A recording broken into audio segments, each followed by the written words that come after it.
So ito, kaya nga sabi natin, di ba, ang title natin dito watch out. PBM, watch out. Baka di mo alam or di nyo alam. Okay? So tingnan natin mga ka-clear, bakit sinabi natin tagapagtanggol itong si Erwin Tulfo, enabler ng war on drugs. Sige, umpisa natin dito mga ka-clear ha. Hindi naman niya siguro ito maikakaila. Diba? Kung gaano siya sobrang hanga. Talagang, kumbaga sa programa niya, kinakampanya pa niya Okay? So let's see ito ha. Basahin natin. Ito picture niya saya-saya ang saya-saya. Okay? This is November 29, 2017. Okay. What makes this man, referring to Rodrigo Duterte, different from other presidents, officials, and celebrities of this land? Hindi ka mapapahiya if mag-request ka ng selfie or groupie sa kanya. Minsan may sumigaw na supporter ng selfie, Mr. President. Habang dumadaan siya. Alang na storytelling, Tumigil daw si Manong Digong at nagpa-picture. Natapos na lang ang selfie at groupie sa kanya nang hatake na siya ng PSG dahil marami pang schedule. This is the reason why ordinary people like him, ramdam at kaisa niya ang tao. Keep it up, Mr. President. Kanino ganyan? Erwin Tulfo. Verified. May check. Okay? So, yan sila. Happy. Yee. Okay. Now, mga clear, ito. So, di ba, isa naman talaga sa ibinabato kay dating Pangulong Duterte. Unang-una na yung EJK. Okay? Bakit yun? Yun lang naman kasi madalas yung topic. Kapag ikaw ay pag ito ay nagpapalas kung wala siyang ibang patutunguhan kundi war on drugs. Ekonomiya, hindi niya masyado binabanggit. More on the war on drugs. Lagi doon ang tumbok niyan. Kaya yun, doon din naman siya, diba? Na tutuligsa. Okay? So, mga clear, tingnan natin to ha. Panoorin natin tong ginawa ni Erwin Tulfo. Okay, ito. Ganito siya kahanga talaga at that time.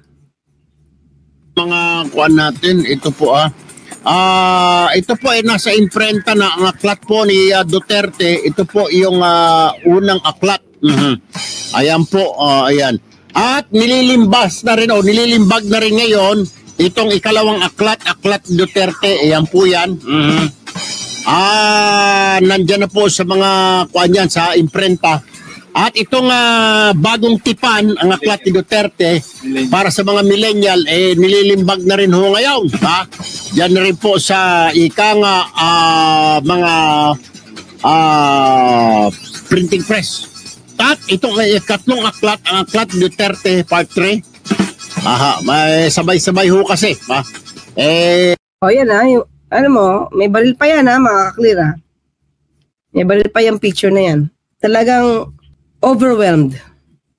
Ito ho mga lalabas dyan, okay? Mga salita po ng Pangulong Duterte. Okay, ito na mga clear So, tingnan natin to. At ang binabanatan niya dito mga clear. Sige, panoorin natin kung sino yung madalas niyang banatan dito, ha? Salvador Salpanelo, good morning, Sek. Good morning, Ari. War on drugs, sabi ng marami na namang nagngangaw-ngaw dyan, mga oposisyon, mga Vice President Robredo, bakit to kailangan pa sabihin chilling effect, harsher war on drugs, Sec.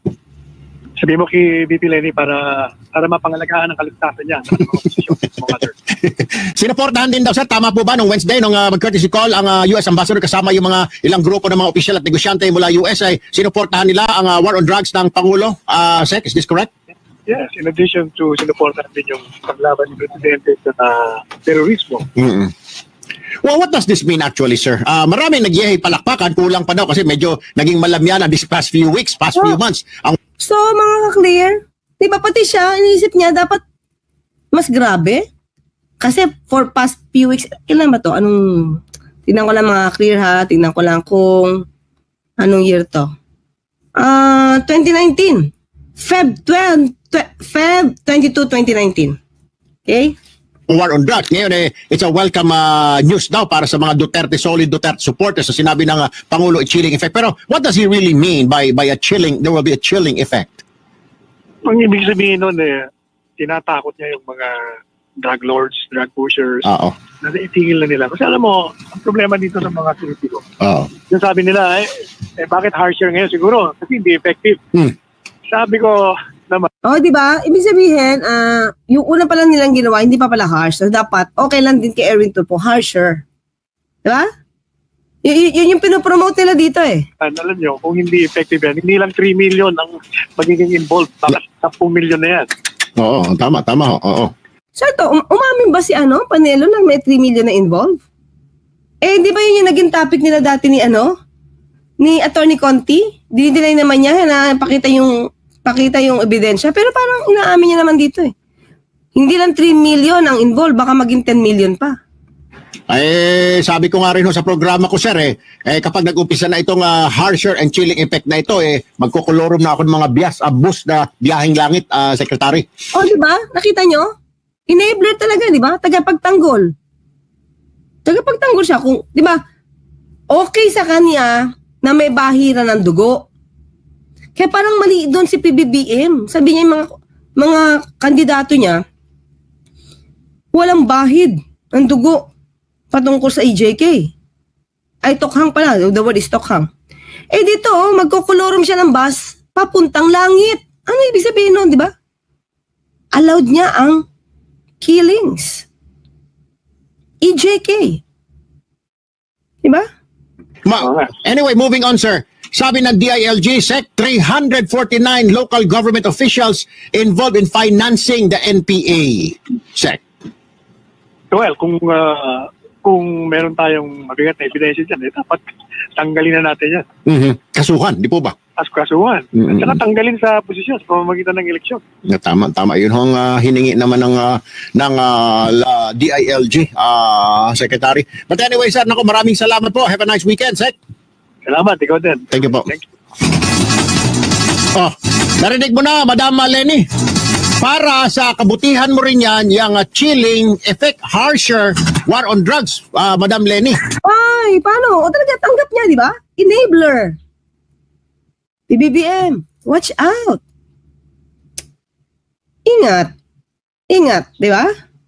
Kasi pag pinabayaan daw natin dyan yung mga drug lord at mga sugapa, baka, pag mga drug addict, hindi naman lang kilala kung sino ka, di ba? Lalo na pag yung mga naglalaway na, tumutulo na yung mga laway, talagang bangag na. Hindi ka kilalanin yan. Anyway, I welcome development po. Kahapon po, minomonitor ko ang aking Facebook. Abay, tuwan-tuwa po ito mga solid Duterte supporters. At sinasabi, salamat, high time. Nung mawala raw kasi si General Bato, parang lumamya ang war on drugs. Pero sa Quezon City, tuloy-tuloy. Kaya nga, tiba-tiba itong batasan liner na ito. Kaya nga ako nga, minsan baka hindi nila makakayanin sa mga darating na araw, magtayo na rin tayo dito ng parang UB Express natin, biyaheng langit. Diba? Very clear. Kung saan ang gawin niya patungkol sa EJK nung panahon ni dating Pangulong Duterte. Diba? Sit-in tayo. Maski na yung 6-seater lang. UB Express, biyaheng langit. May wifi din. At yun lang ang UB Express na may CR.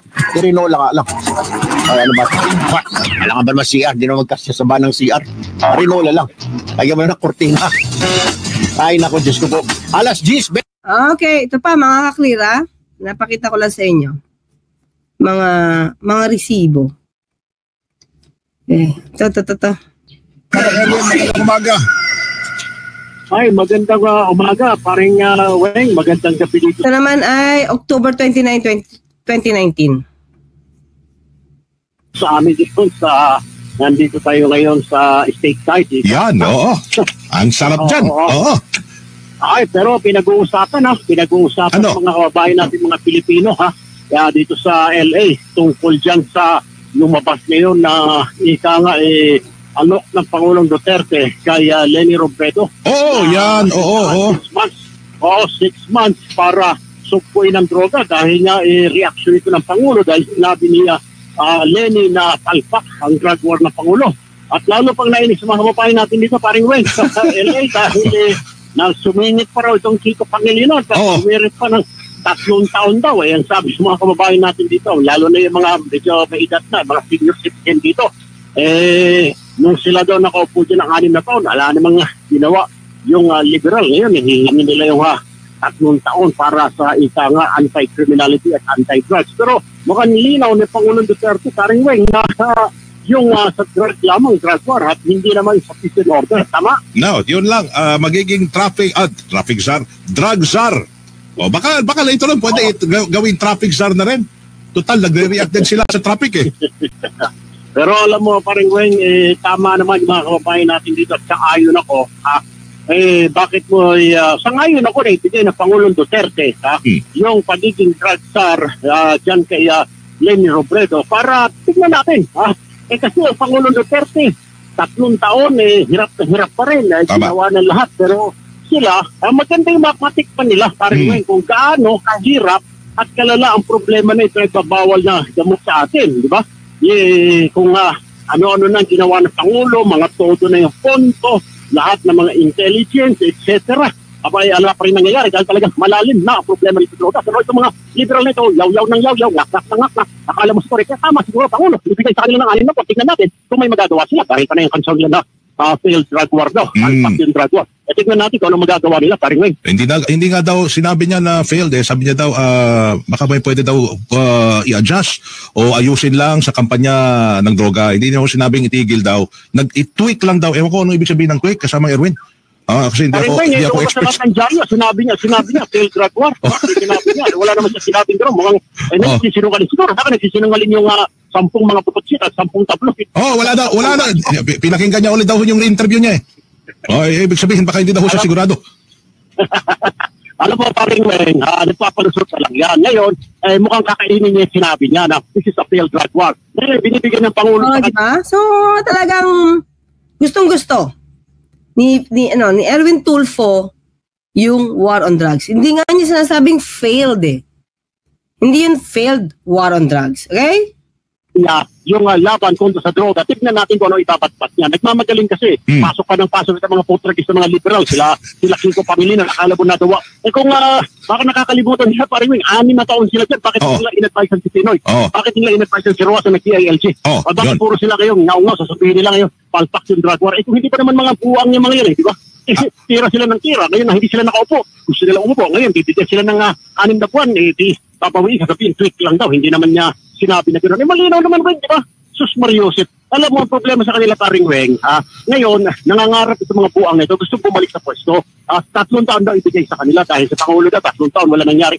Diyos ko po naman, 3 taon, pero tingnan mo naman, paring Weng, di ba? Alam naman natin lahat Makakapaglakad ka na sa gabi ngayon at sigurado ako, may anak kang babae, makakauwi ng mga pahinahon sa bahay mo sa gabi. Dati ba, nung panahon nila, makakauwi ba yung anak? O makakauwi ano ko, pero binastos, kung hindi binastos, Diyos ko po. Tama, oo. At saka